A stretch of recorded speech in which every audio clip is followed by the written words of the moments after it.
এটা হিন্দু পাড়া বলে বাদ দিয়ে গেছি, ও মুসলমান পাড়াতে ছিল, হয় নাই কোনোদিন। একসঙ্গে গেছি, একভাবে গেছি। আপনারা বলেন যে আমি মানুষ, আমি বাংলাদেশের মানুষ, আমার সাংবিধানিক অধিকার এই, আমাকে দিতে হবে। আমাদেরকে একটু সাহায্য করেন আপনারা, ধৈর্য ধরেন। করতে পারলাম কি পারলাম না সেটা পরে বিচার করেন। গতকাল এখানে আসারও কথা ছিল, গতকাল আপনাদের সঙ্গে বসারও কথা ছিল, সময় হচ্ছে না বলে এটা আজকে চলে এসছে। আজকে আরেক মিটিংয়ে এসেছি, সেই মিটিং দিয়ে বললাম যে এই কথা হচ্ছে কিন্তু কাজটা হচ্ছে না, আমরা এখনই যাব। ওই অবস্থাতে চলে এসেছি, আবার ওই মিটিংয়ে গিয়ে যোগদান করব।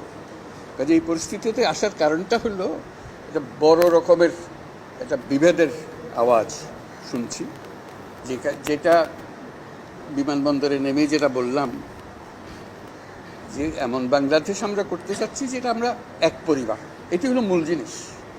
এখানে পরিবারের মধ্যে কোনো পার্থক্য করা, বিভেদ করা, এটার কোনো প্রশ্ন